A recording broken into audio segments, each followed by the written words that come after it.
Alrighty. Thank you everybody for joining tonight. Today we are going to be talking about how to do business online. My name is Jennifer Kenny.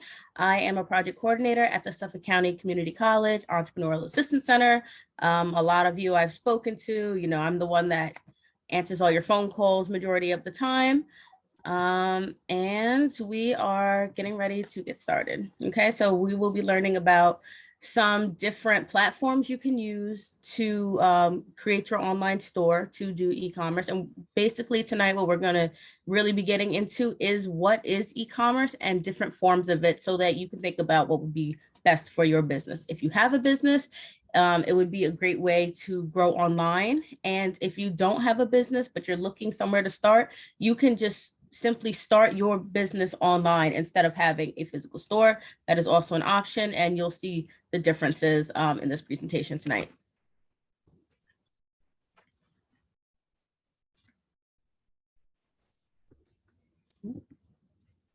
And of course, now my screen froze.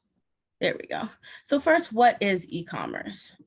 Okay, e-commerce or electronic commerce is the buying and selling of goods and services or transmitting of funds or data over an electronic network, primarily the internet.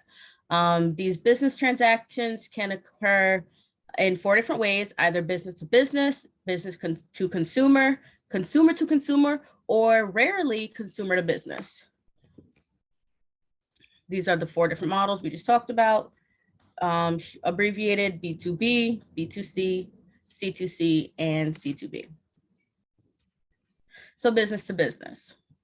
Business to business is when a business sells their digital or physical product or service to another business. An example of this would be like raw building materials, which is a physical product, would be if you had a construction business and you're buying your raw materials from a place like Lowe's or Home Depot. A physical service would be a corporate lawyer, how a lot of businesses have their own lawyers and attorneys for representation. That is a service of one person's law firm being sold to your business. There's software, which is a digital product. One business to business would be like Microsoft selling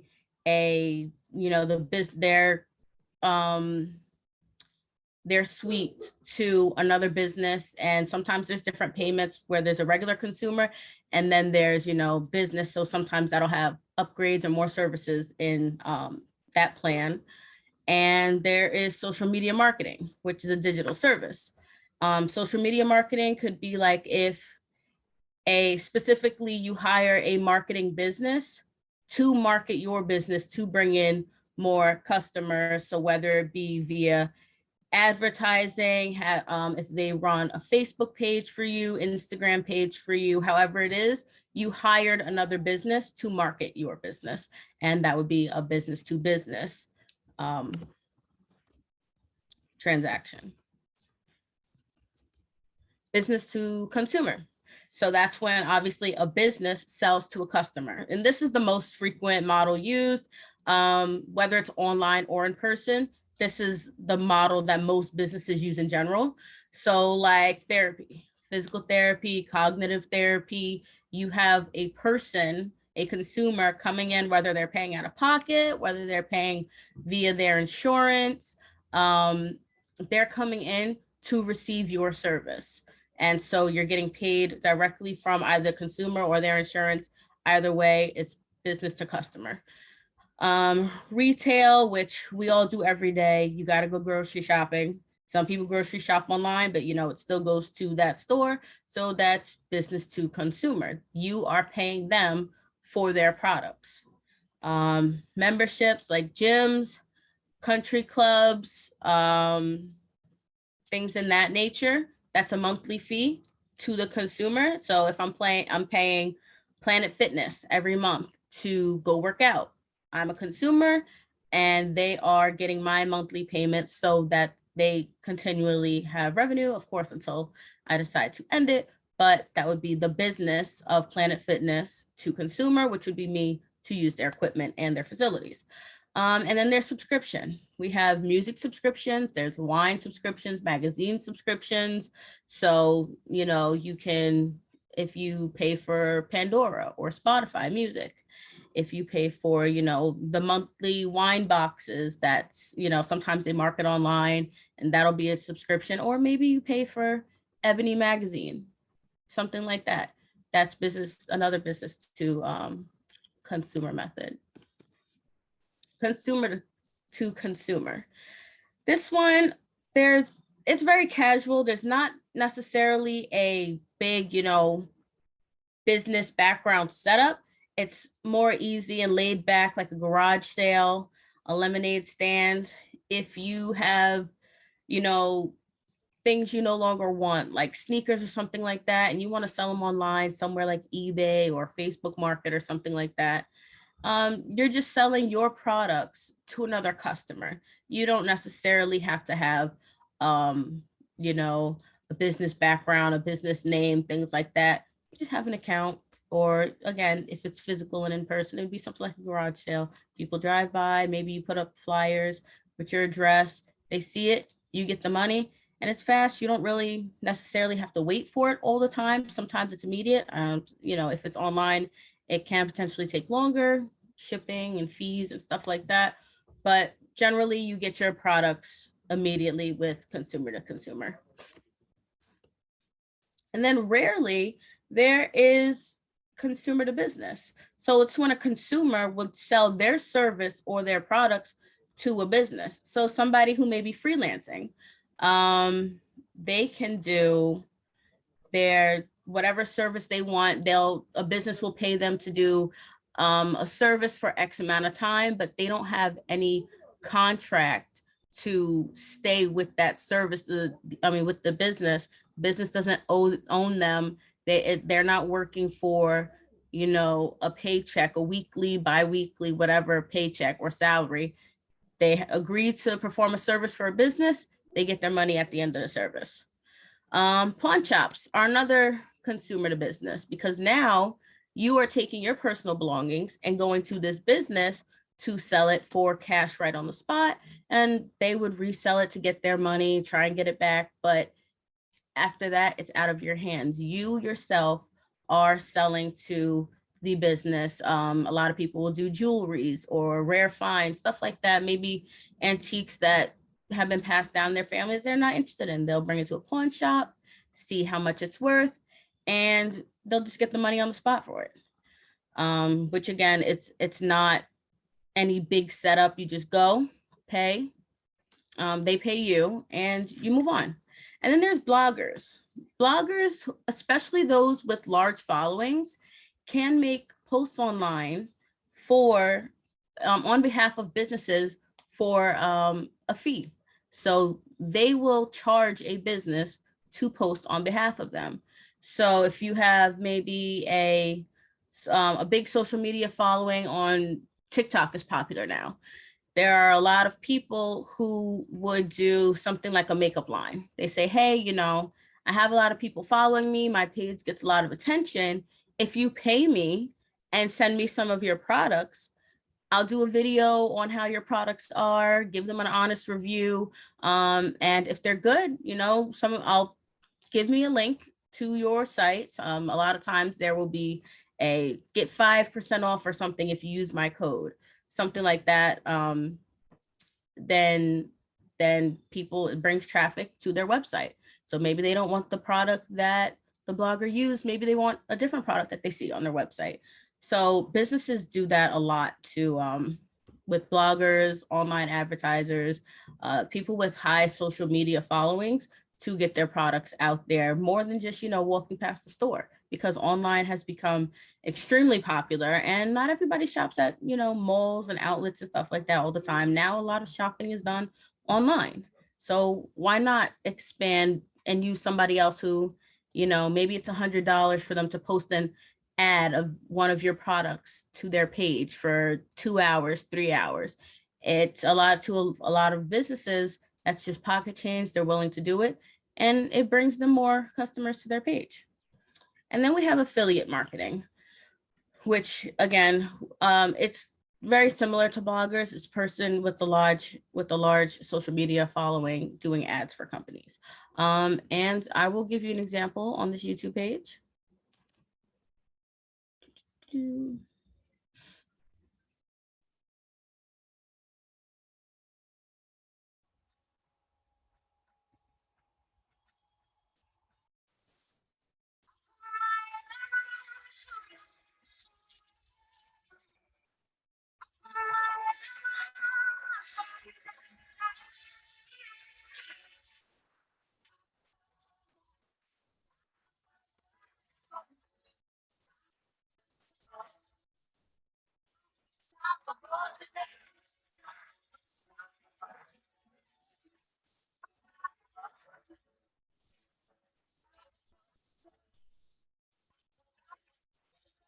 I can.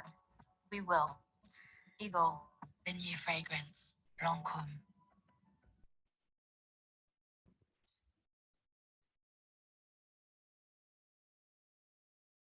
So in that ad, we had Zendaya, who was very popular, especially amongst the younger population, doing an ad for perfume. And a lot of people love Zendaya. She's invited to a lot of interviews. So something like that, I believe, my take on that one would be it's marketing more towards younger people to get this perfume because she's very popular and has a high following with the younger, population.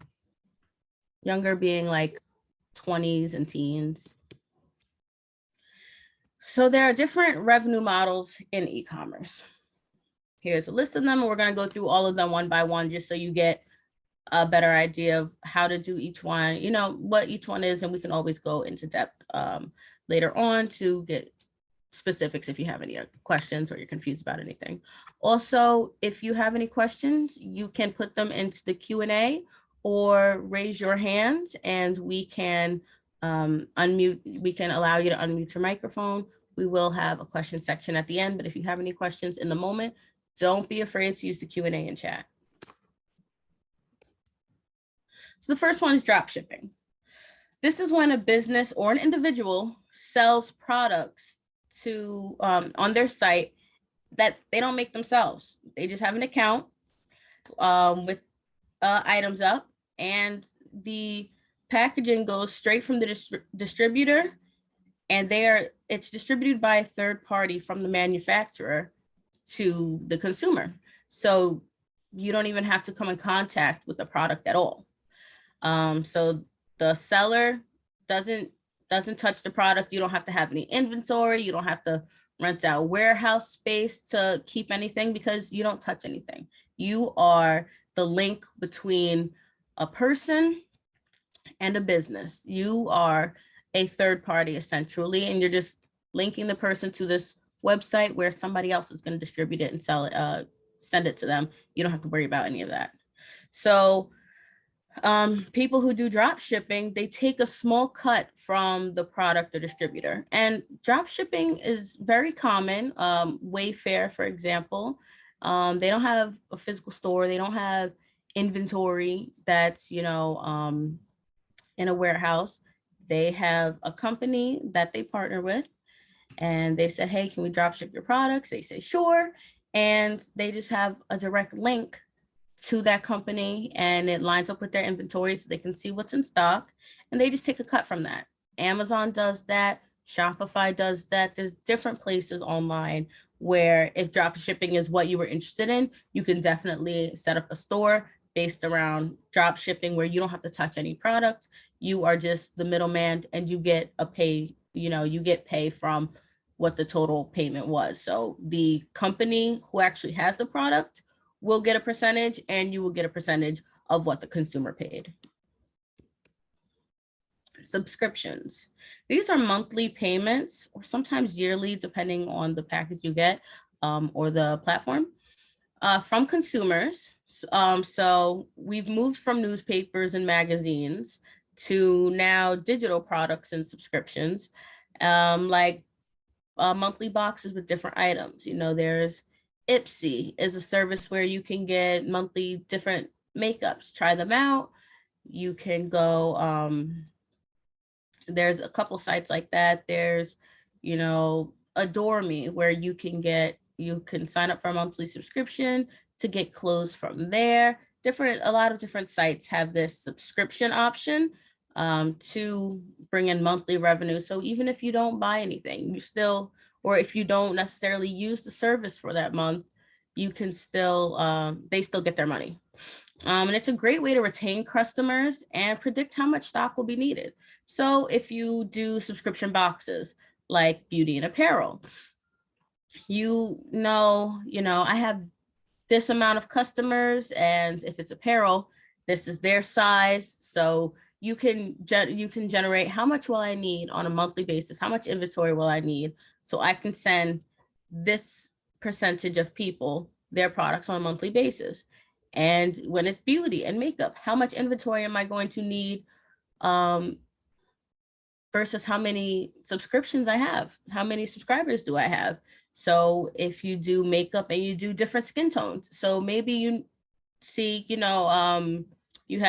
there's ones like Il Makiage. I believe you take a picture and you send it in so they can match you with the foundation or something like that. And then, so how much will I need of each product on a monthly basis to send out to my consumers? We talked about wine subscriptions, where there's wine boxes where you get a delivery to your house every month. You try different ones. Sometimes maybe it'll be reds this month and whites the next. Maybe it'll be different types of reds. It depends on how that site is set up. There's book clubs where you have monthly subscriptions. And there's also coffee subscriptions, because coffee is popular.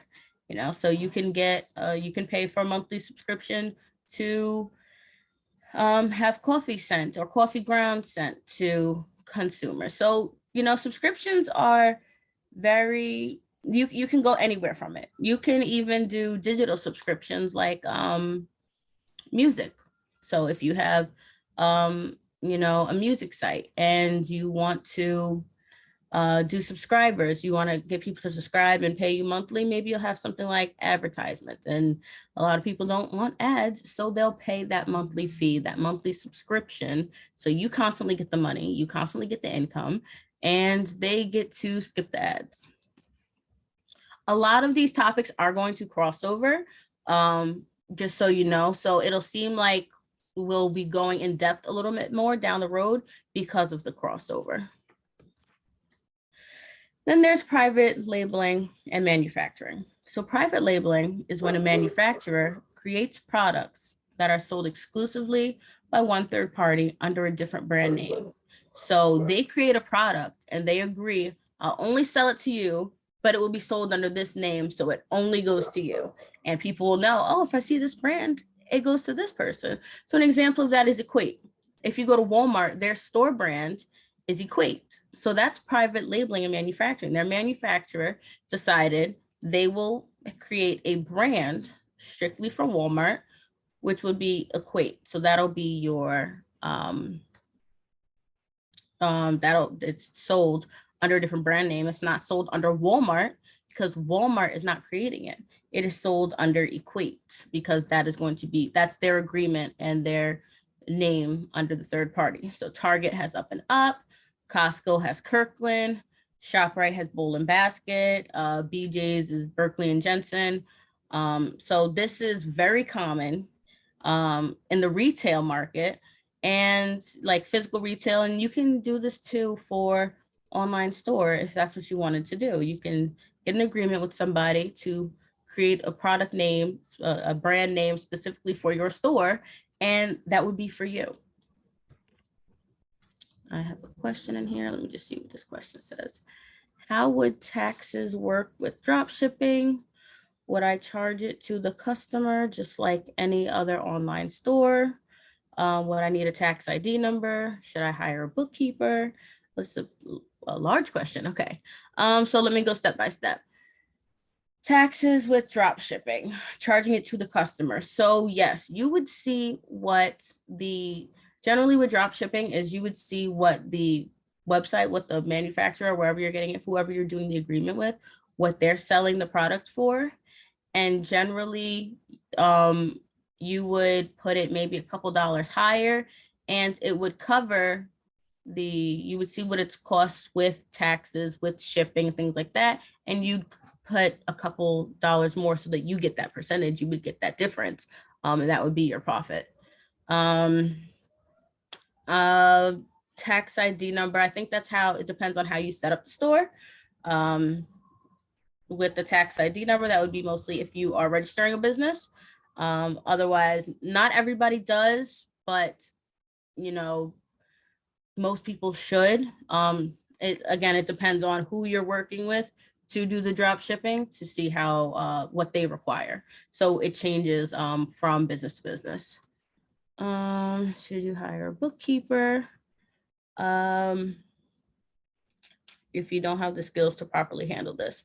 If you don't have the skills to handle something, you can either A, learn, or B, get somebody who already knows how to do it and maybe even learn from them. So if you did want to hire a bookkeeper or maybe somebody you know is drop shipping and you pay them to teach you how to do it, maybe help them, set up your account for a little while, and then use them for X amount of time just until you're comfortable enough doing it on your own. There's a bunch of different ways you can go about it. But if you're more comfortable having someone else do it, then, that's a great way to do it. Does my business need to be legally registered and insured if I am drop shipping? Again, that probably depends on what you're drop shipping, what your business type is going to be. What we can do is, if you are interested, I'll put our email in the chat, and you can contact me. We'll set you up with Raleen, our business consultant, so she can go really in depth with these because she handles a lot of that background and setting up business and all of that. I'll set you up with her so we can go into this deeply, okay? Sites like Shopify tend to make it seem easy to set up your store, sometimes advertising. Okay, so yeah, we'll go into this in depth with Verlene. So just drop your email or call the office on Monday, and we'll get you connected.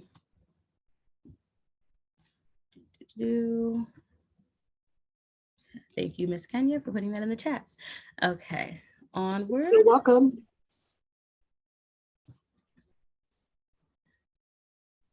All right, white labeling. So there is a difference between private labeling and white labeling. White labeling is when a generic product is mass produced by one company, and then it is slightly customized, whether it be logo, brand name, added, color change, for other companies to make it appear as if they had made it. So you'll have this product mass produced and they change it slightly per company because oftentimes it is sold to multiple companies, so that it seems like that product, that company made the product. So ibuprofen, for example, there is general ibuprofen, it is one product, but they'll modify the color, maybe sometimes the size, something like that. And they'll put Motrin on the box or Advil or Aleve. And a lot of times it's the same thing on the inside. Maybe they'll add an ingredient, but it's ibuprofen. And no matter where you go, it's ibuprofen. And these products make it seem like, these companies make it seem like they're making it, but they're not. Another, manufacturer is making it and then changing it, maybe adding color dye so that I believe Motrin is orange. So it's orange and it has an M on it or whatever's on it. Oh, it's Motrin. Motrin made it, but it's not. It's just white labeling. Stainless steel bottles. Everybody has them. I have them. I love them personally. I can use it for hot coffee or iced coffee. Like Yeti does stainless steel bottles. Hydro Flask does stainless steel bottle. Ozark Trail does stainless steel bottles. None of them manufacture the stainless steel bottles. They just have an agreement where they will have, the manufacturer will maybe inscribe Yeti on it and sell them X amount. Inscribe Hydro Flask on it, print Ozark Trail on it. And these companies, it looks like, hey, they did it. These are theirs. A lot of them are the same. They're the same. It's made by the same manufacturer. It's just marketed per company differently. Wholesaling. So if you want to do wholesaling, you are going to be the middleman between the manufacturer and the retailer. Kind of like drop shipping, but only this time you have the personal products yourself. So you sell the goods to the retailer from the manufacturer. So you take a big risk because you order however many products you think you need. And if you sell out, great.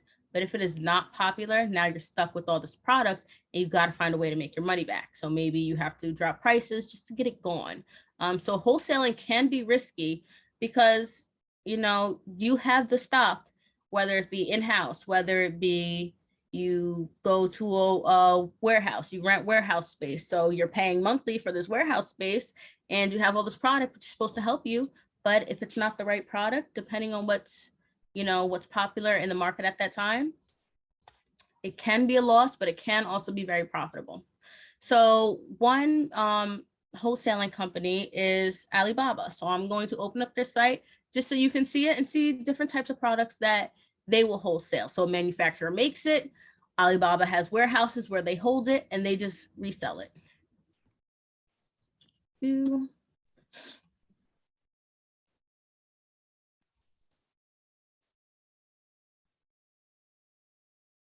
So you can see in here, they have it by category, which is great.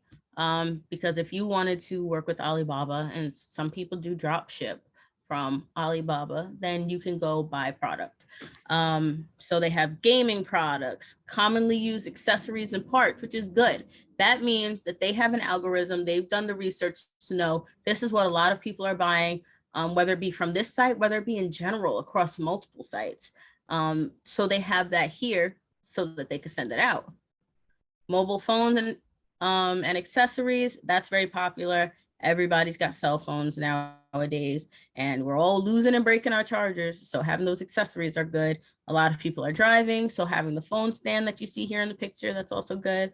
Computer hardware and software, earphones, etc. Miss Jenny, I don't think you're showing that screen. Oh, you can't see it? Oh no.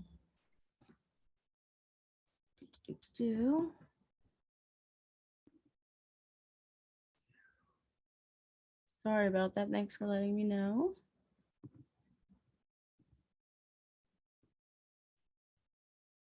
All right, do you see it now? Yes. Okay, cool. Okay. So this is what I was talking about. Here's the different categories, and they have categories on here where you can see it. Over here says commonly used, which is good. That means they've done some sort of research where they know this is what's getting ordered most of the time. Thank you for that, Ms. Kenya. So here's just some products. Alrighty.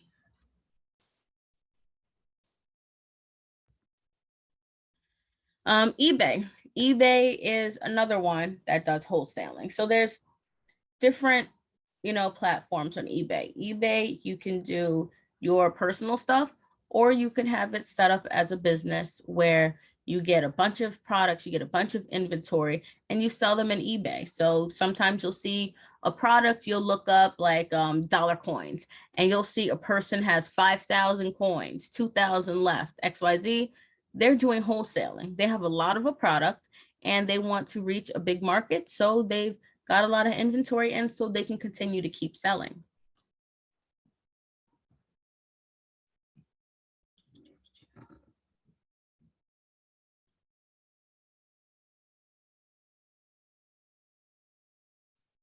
So maybe there's a person here who only sells Jordans, and maybe they get a bunch of Jordans and it'll tell you, I have 20 left in stock, something like that. Depending on who you are, some people are really into sneakers, but you're not going to have 20 size 11s of the same pair of Jordans, so they're getting their inventory in to sell it, to wholesale it to multiple people. Let's see, I have another question here. Ingrid, I see that your question is in Spanish. Unfortunately, I don't speak Spanish, but I will save this question and I will bring it to Rosalind, who does speak Spanish for us. Okay, and I'll have her give you a call with any questions you have. If you guys have any questions or anything, you can always reach out to us via the email, or we'll also put our phone number in the chat.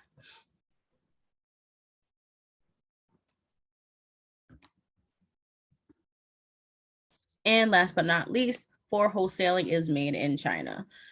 So Made in China is actually a huge company. Growing up, I always thought, oh, it was made in China. And that's why, they just stamped that it wasn't made in the USA. It's actually a company itself that does wholesale a lot of products. And they put that stamp Made in China in there because, that is their brand. That is their company name. They'll do, a lot of bottles, apparel, a lot of physical items, maybe, cookware, things like that. They do a lot of items. They reach, all over different products in different categories. So, you flip something over and it says Made in China a lot of times. That's because they're a huge wholesaler. Rent and loan. So in rent and loan, the customer is only paying for the use of the product or services. This is a huge market and it can be very, very lucrative. For example, Hertz or Enterprise or any car rental you want to use. You can rent a car from there and they get to decide, this car should cost X amount a day. And then on top of that, you have insurance fees. On top of that, you have, you can either refill the tank or get charged X amount for gas. So when you become a big name like Hertz or Enterprise or something like that, you get a lot of people coming in, whether it's people who are traveling or, somebody's car got totaled or doesn't work and now they need to rent a car just to get to and from work until they can buy their own, whatever it is. These companies make a lot of money just by having, the products available. There's Airbnb. You want to travel, destinations, tourist towns are heavy on Airbnb. They have it all over the place. And in that, if you wanted to, rent out your house for a weekend or whatever, you get to set the price for that. It's up to you. And what services do you have with that?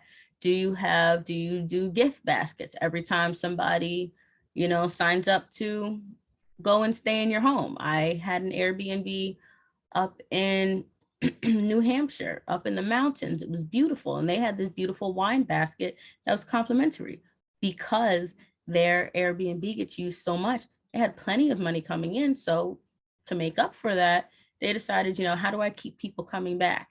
They had beautiful complimentary gift baskets that they gave with each person who reserved. So, that was great for me because now being a consumer, I'm like, hey, I would love to go back to this place. It's in a beautiful, it's in a beautiful town. I went there in the winter, so I got to see, ice glaciers and everything coming out of the walls.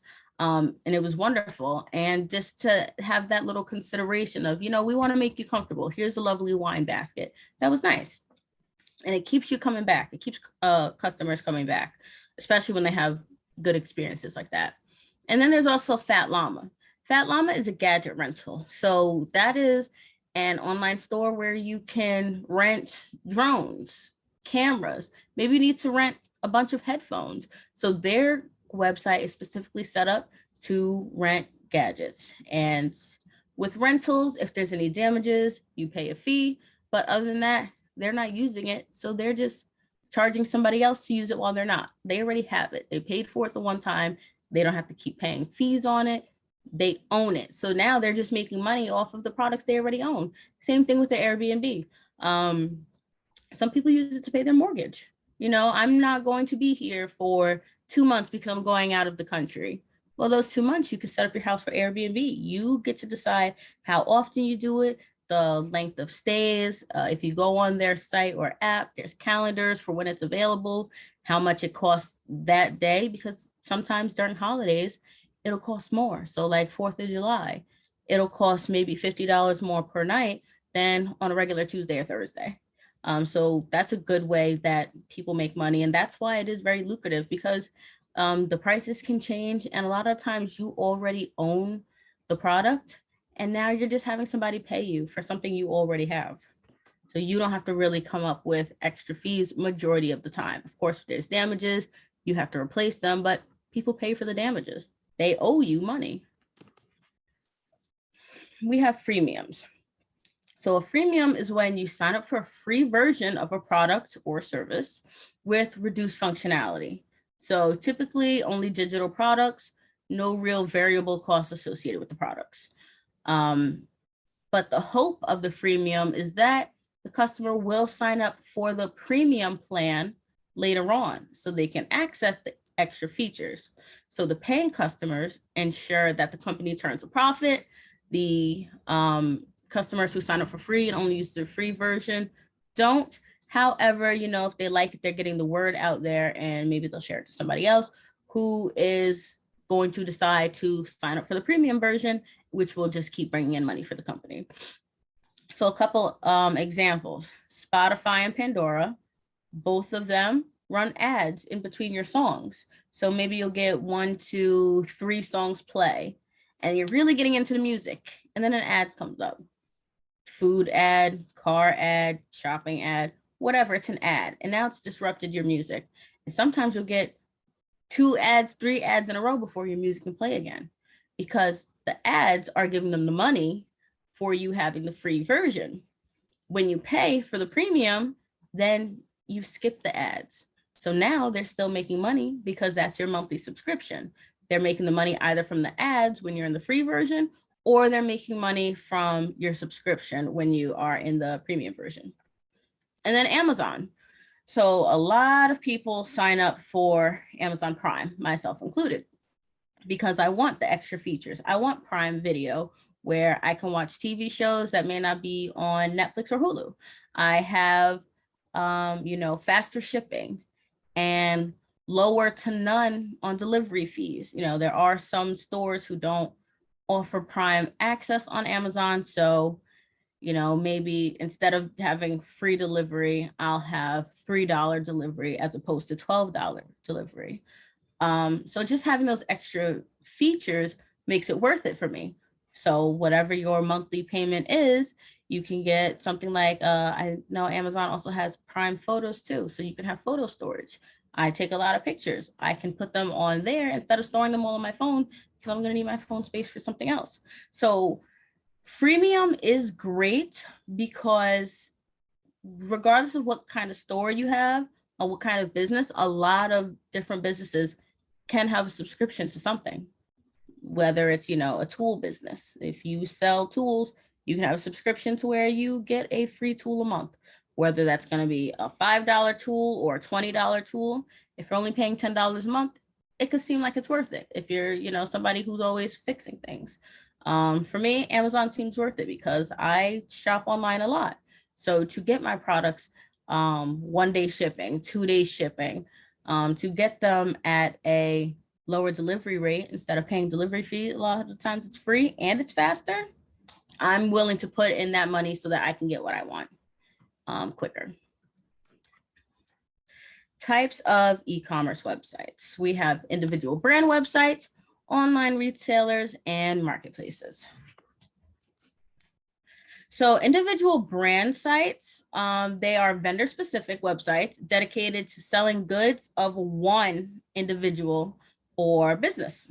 So this is the most common. So something like Adidas. We'll go to their website and let's see what we can find.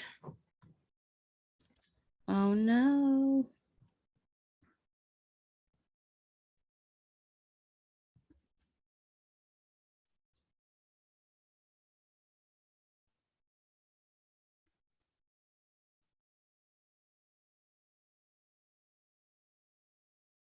So on their website, we see their logo is here.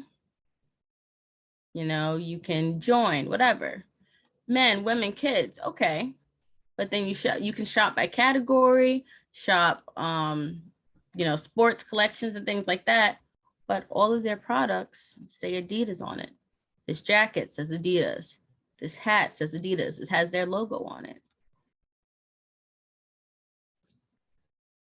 Men, all their athletic wear, anything like that, it's going to say Adidas. Adidas is very famous for the 3 stripes. So their pants in this right here, it's their logo. It says Adidas, and they have the 3 stripes to prove that's Adidas. Everything has their logo on it because they only sell Adidas products. That's why they are an individual brand website. Nike is the same thing. Pandora jewelry.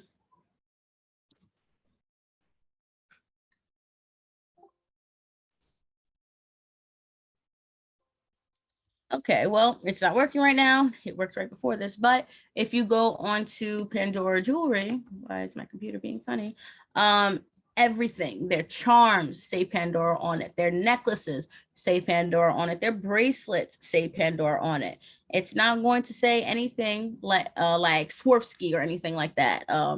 K Jewelers, it's not going to say that. It's all going to say Pandora. They are an individual brand website. Everything is labeled with their name. Same with Bath and Body Works. Their soaps, their candles, their lotions, everything, even their, wall plugins or car scents. Everything says Bath and Body Works on it. It's an individual brand, which means nobody else. Then we'll have regular online retailers. Online retailers bring products from separate sellers all under one roof. So the retailer has control over which vendors it wants to bring together. For example, JCPenney. JCPenney sells many different brands, whether it be apparel, whether it be kitchenware, whatever it is, they sell multiple of it. So let's just go to something like babies and kids. You can shop by brand. So you see that they have Adidas, Airwalk, Carter's, Champion, Disney, etc. That's because they hold different brands and they decided these are the vendors I want to work with. I want to work with Adidas. I want to work with Airwalk, Carter, all of them. They decided, what's one that's not on here? Forever 21. They didn't work with that brand, so it's not on here. They don't sell Forever 21. But they do sell Adidas, even though on Adidas website, they only sell Adidas.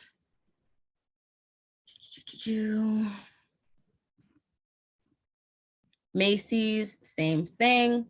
Walmart has different sellers on it. Sephora, they don't sell makeup that is Sephora. They, especially if you go to the physical store, they have all different brands under one roof. They'll have e.l.f., they'll have Fenty Beauty, they'll have whatever Selena Gomez's line is. They'll have Kylie Jenner's line. They bring all these different products under one roof to sell them to their consumers. They even do perfumes. They'll do perfumes from different companies as well. I don't know why this is acting up today. Here we are.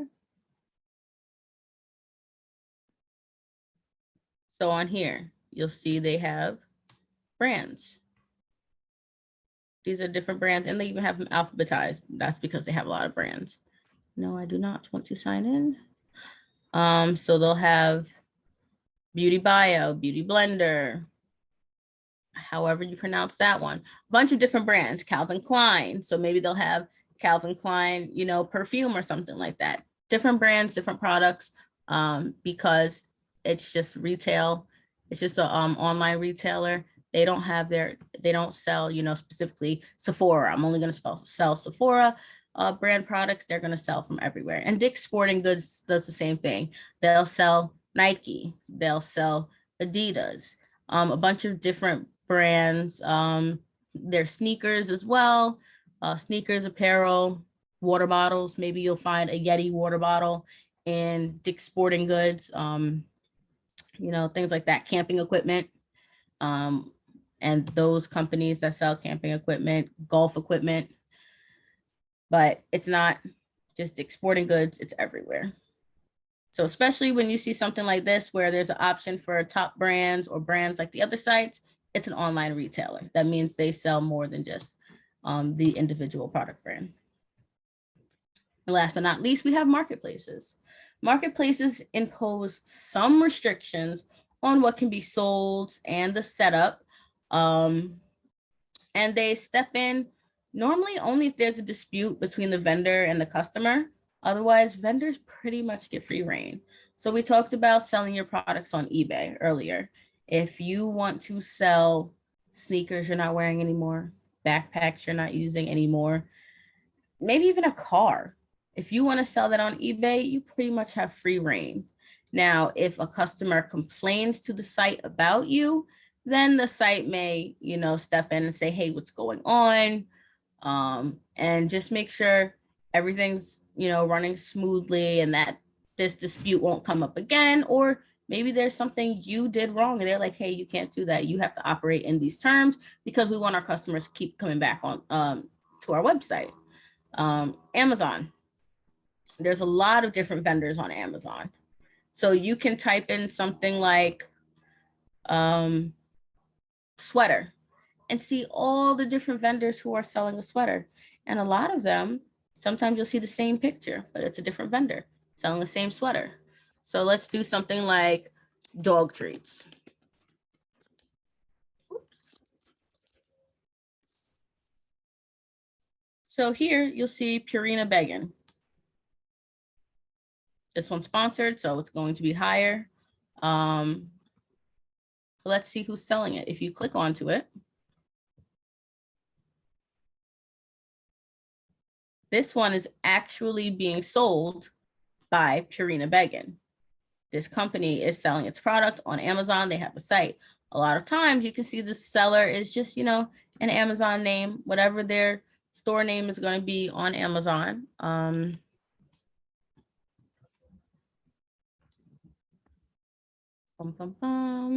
You have Milkbone on here. You have, you know, Good and Fun, Good and Tasty.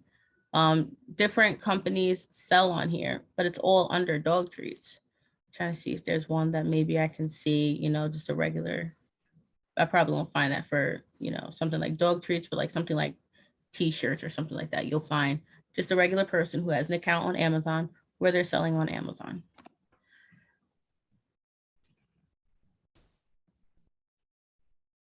Etsy, same thing. It's a marketplace where people create their own store, whatever they're going to sell in their store. If their store is specifically going to be only candles, only wood carved items. If it's going to be, you know, t-shirts or mugs, maybe they do mug printing and stuff like that. That's another site like Amazon or eBay where you could just type in an item and products are going to show up, and those products are going to be from different vendors. So since this popped up, let's do jewelry gifts. This is from Nolia Jewelry, but you have other ones. This says add by Etsy seller. If you go onto this one, it'll tell you it's sold by Kylie Personalized. So there's different sellers on here. There's different vendors. They all, whether it be that they pay to have their own store on here, a monthly fee or whatever that is, that they put their products on here. So in this marketplace, it's a place where the seller and the buyer are working directly together. There is no third party. When the seller types in a message, when the buyer types in a message, it goes strictly to the seller. Seller can answer their questions. And then if the buyer does want the product, the payment goes through the website to the seller. The seller pays to send it out.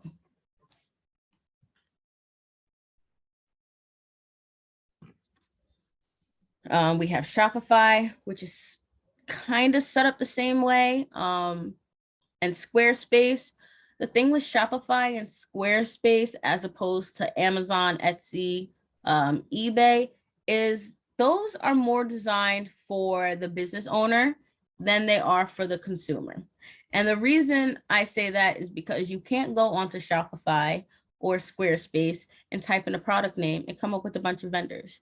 For those, you specifically have to have the link for that person's store, which means if you're going to have a Shopify store or Squarespace store, you have to have it marketed in a way where your link is accessible to other people so they can go directly to your store, see what's in your store.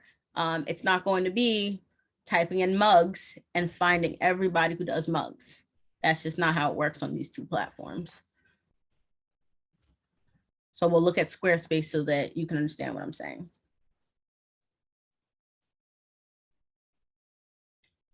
So you see in Squarespace, it says, get started to sell products. You go on products and you get create a website, sell anything, build your brand. Their websites are set up for the business owner because it's telling you, well, here's where you go to get the information on how to set up your website. You can log in, and when you log in, it goes to your website. But there's no search bar to look up products. So this is set up majority, of time, majority for the business owner. Consumers can't just type into here. So you would have to be proactive in how you share your link, how people can access it, where your link is to get, proper traffic, and with your link, letting people know the type of products that are offered and sold on your store. Because they can, of course, click on your link and see it. But if you want to market, selling the shoes that you sell on Shopify or Squarespace, then you need to market that with your link. You can't just go into Shopify, Squarespace, and type Candace's shoes. Candace's shoes isn't going to pop up. There's no way to look for it. They have to have your link specifically.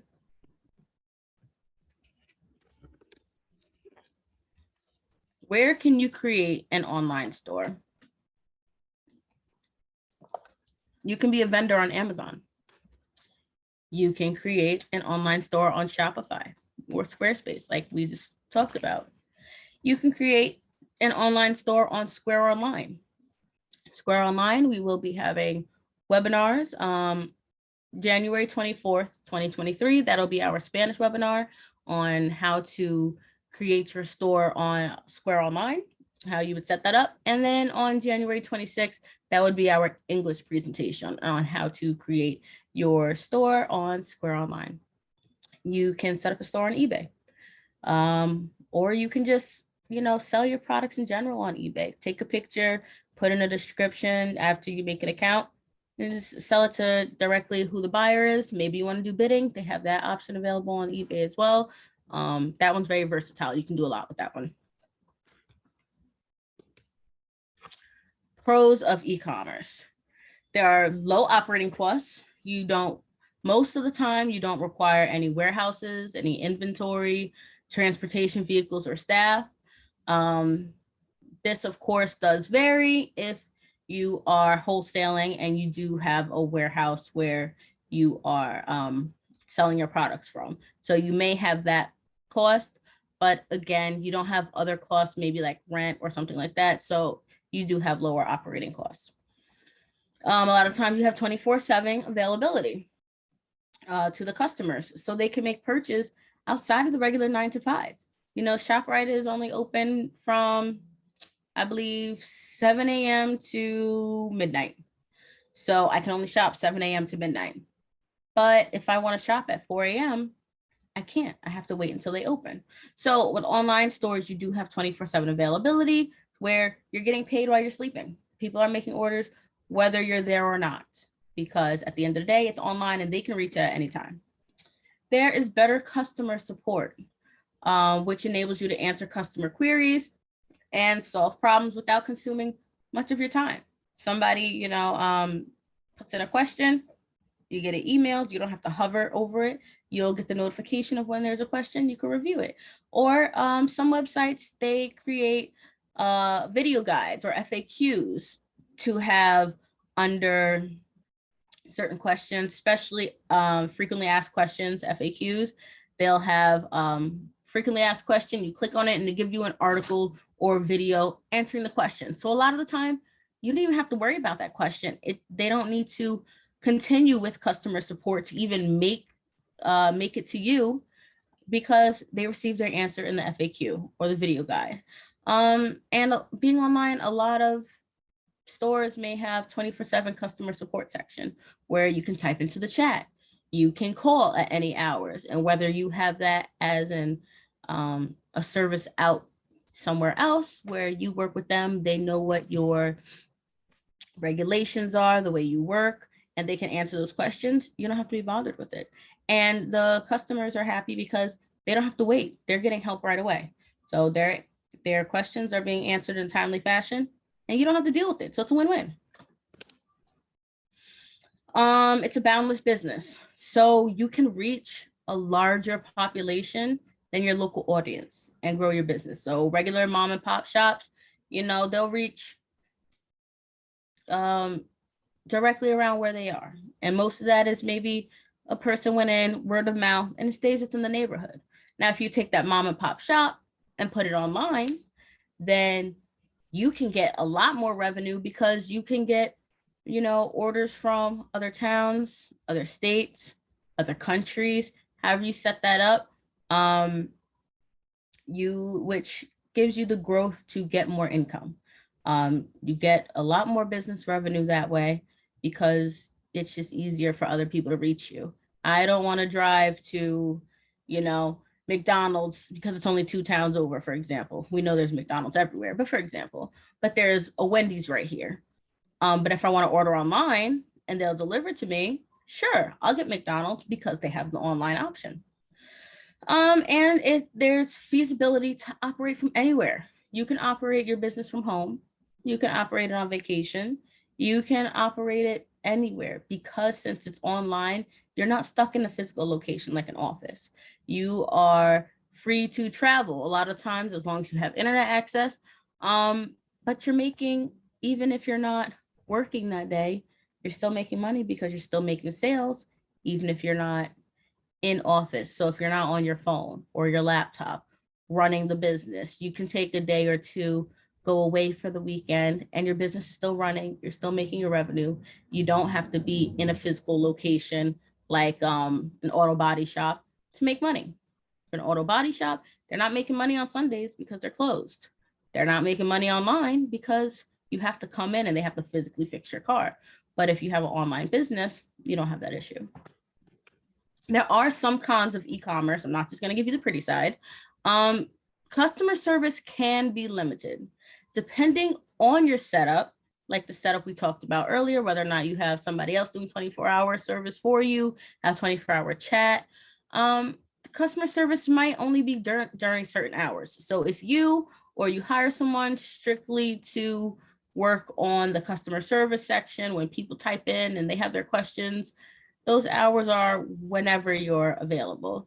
But in a physical store, you can ask to speak to a clerk or a manager immediately because in that aspect, in person would be easier for the consumer because they don't have to wait. So if you have the 24-hour setup, which is a pro, you have the chat in there, they could talk to somebody immediately, great. But if you don't, and your customer service hours are only 9 to 5 or 9 to 7, then, having a physical store would be better because they can speak to somebody face-to-face while they're in the physical store. There can be limited product experience. The customer can't see the product. They just see an image of it. They can't touch it, so they don't really know how it feels. If it's apparel, they don't know if it'll feel abrasive on their skin. They don't, it may be hard to buy clothes online because when you get it, it's thinner than you thought and now it's see-through. It doesn't have the right touch to it. So they don't really get to fully experience the product until after it's shipped and delivered. And then unfortunately, if they don't like it, the customer may return the product if it differs than their expectations. So if their expectations are here, but the product is here, a lot of the times it's not worth it to keep the product. And they will send it back. You will have to send refunds.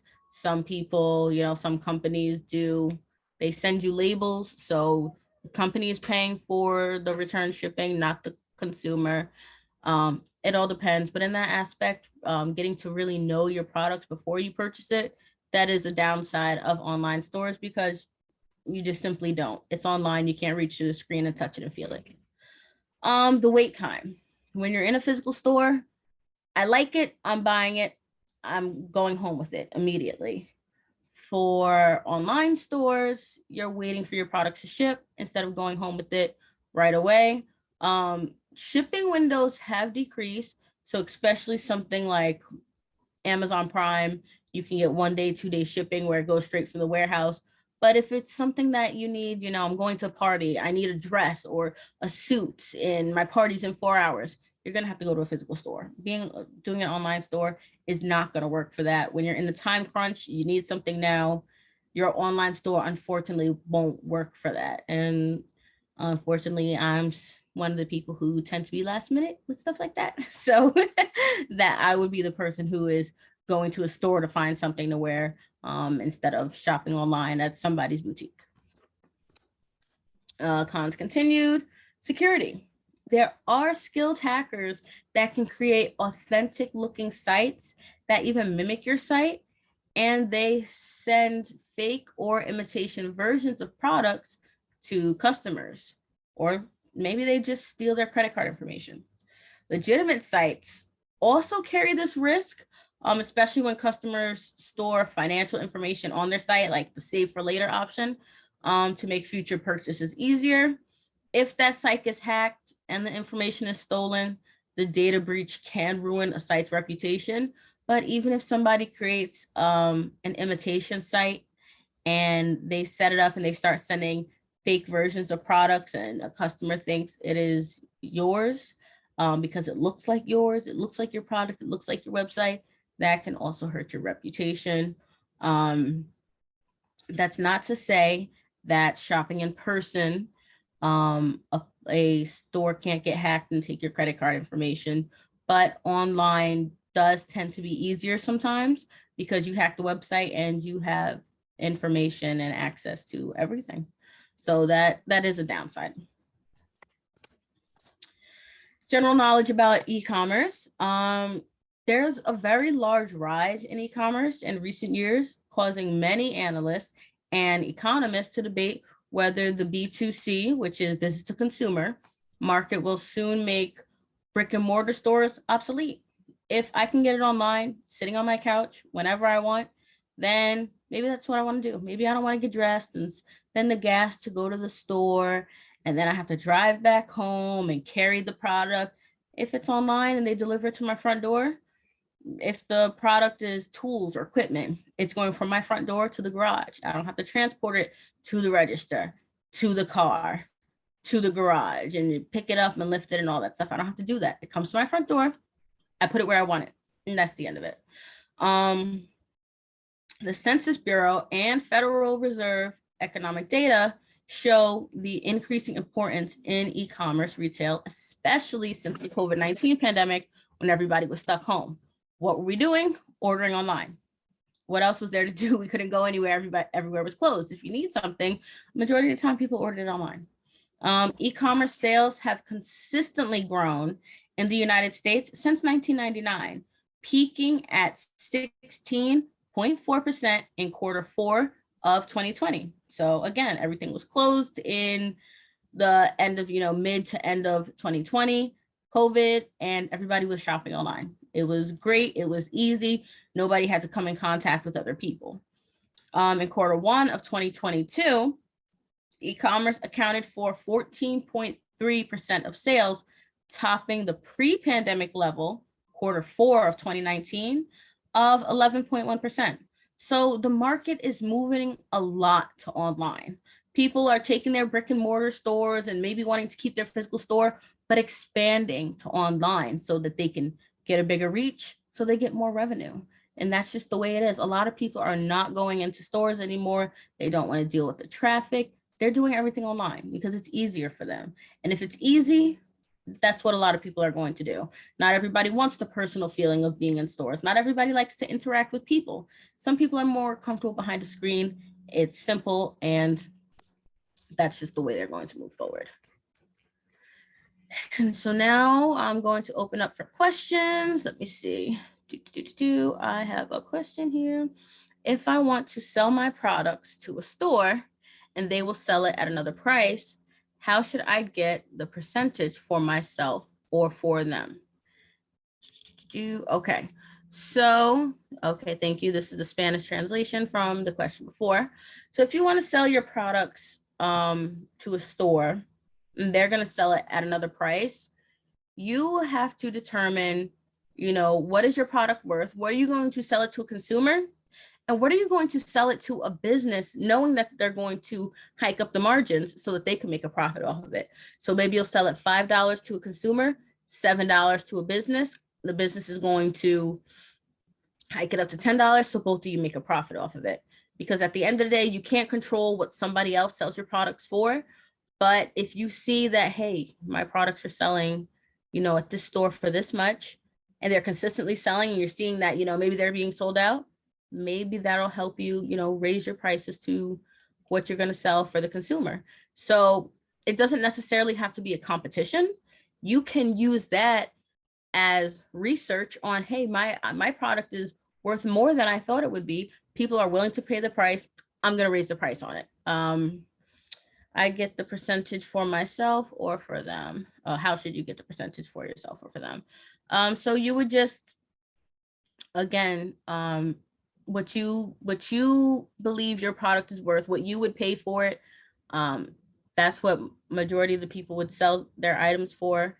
And if you're selling to a store, you can just see how well that the store is selling it at that price. And instead of it being competition, let it be your research. They're doing it for you. You don't have to pay them. They're paying you and doing the research for you. You're seeing, hey, they're making a lot of orders to get more of the product in. What are they selling it for? And you see that they're selling it for maybe $5 a month higher than your price. Go $4, match it at the $5. Doesn't matter, because you're seeing that it's worth more and people are willing to pay that money.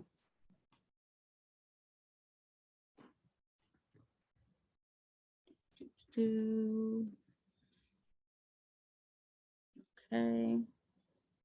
What is the percent I would recommend to be used? That is a question I would set you up with our business consultant, Berlene, because she knows more about the market and she'd do the market research with you for how you should sell your products to a business versus how you should sell it to a consumer, just to get those different percentages. But if you'd like, I can get that information for you and I'll contact you when I get back into the office, and we can set up an appointment to speak about it more in depth. If anybody has any questions, you are more than welcome to ask. The floor is open. Let me just see if anybody's raising their hand. I'm going to stop sharing.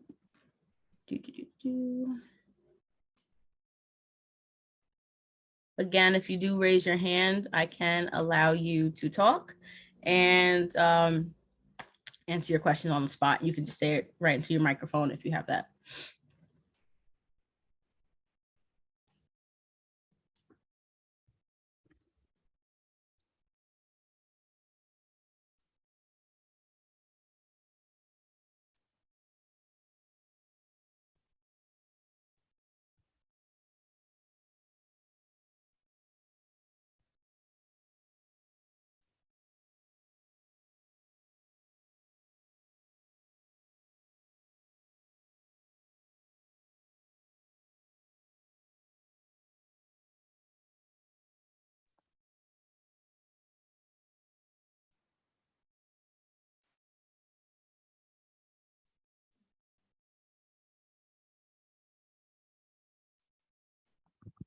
I am also going to put into the chat our office phone number so you can contact us with any questions. The email is already here.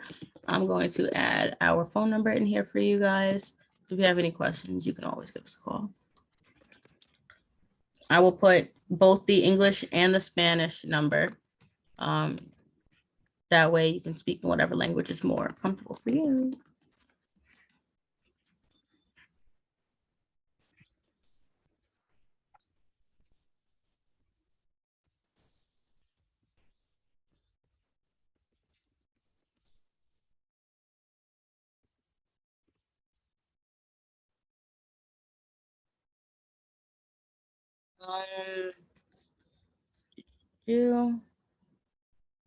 For anyone who's being live streamed, our phone number for English is 631-851-6214. And our phone number to speak to us in Spanish, you would speak with Miss Rosalind, is 631-851-6224.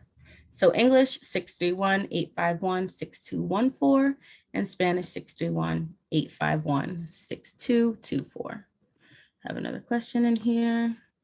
Do you have any suggestions as far as drop shippers for e-commerce businesses or how we can locate any?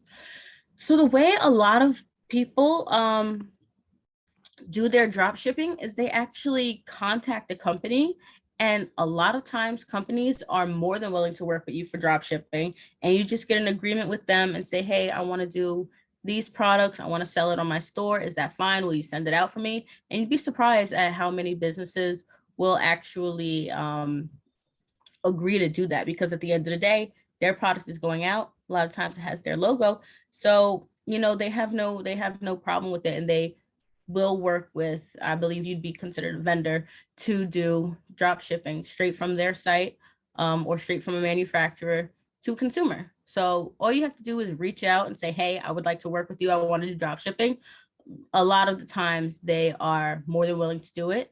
You can also contact us at the office, and we'll have you speak with Ms. Verleen, and she'll give you more information in that on depth on how you would set up that business structure, what would be the best one for you to do drop shipping. And if you're looking for certain products, you know, what companies may be the best ones for you to work with for your drop shipping services.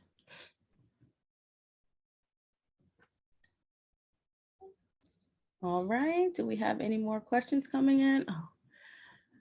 So we do have webinars upcoming, and this is what is upcoming. We do our Spanish webinars on Tuesdays and our English ones on Thursdays. So in November, we will have our MWBE, Minority Women Business Enterprise certifications. So we'll have a panel discussion where you'll get to hear and speak to people who are M and or MWBE certified to speak about, you know, what the application process is like, what do they go through, just so you can get more in-depth answers on what to expect, because these are people, real people who have done it, who've worked with us, and they can tell you more of what the process is like.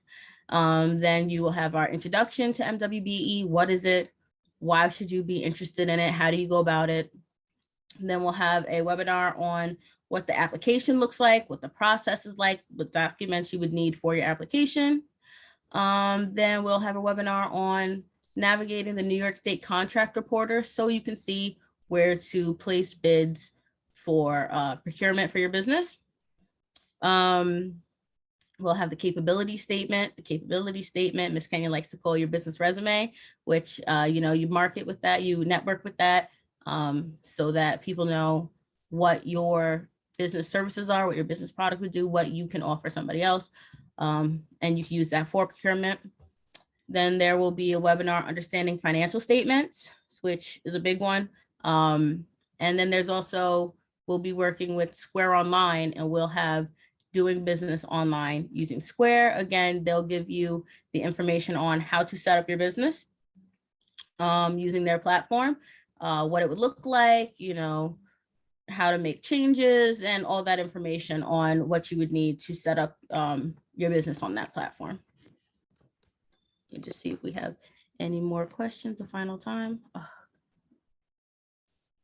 I just realized that I did not share that. So you did not get to see the webinar. So let me just correct that.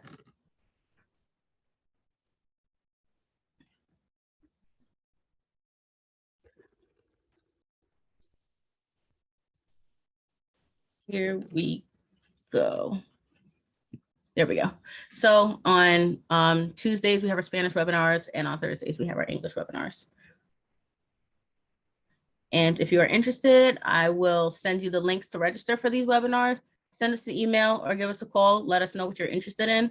And I'll give you that information on how you can register for those webinars. All righty. I do not see any more questions. So I want to thank everybody for coming. And I want to wish you all a good night. Feel free to reach out to us anytime via email or via phone.